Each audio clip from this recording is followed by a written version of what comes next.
যে মায়েরা সন্তানের প্রতি প্রত্যাশা রাখে তাদেরকে অনেক সময় আমরা দোষারোপ করি। এটাও সত্য যে অনেক ক্ষেত্রেই বাড়াবাড়িও হয়, কিন্তু প্রত্যাশা তৈরির পিছনে তাকাতে চাই না।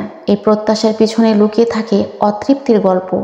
নিজের মতো করে অনেক কিছু না পেতে একজন নারী তখন খড়কুটোর মতো কিছু একটা আঁকড়ে ধরতে চায়।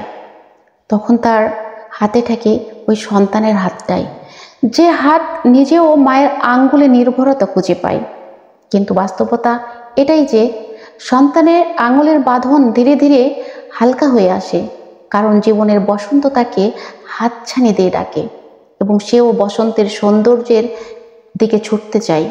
অপরদিকে মায়ের বন্ধন আরও শক্ত হয়ে এঁটে বসে, কারণ অক্ষম মা তখন জীবনের সন্ধ্যা আধারে ঢেকে দেয়, আর সে সন্তানের কাঁধে ভর দিয়ে বিশ্রামে যেতে চায়। আহ, কি জীবন!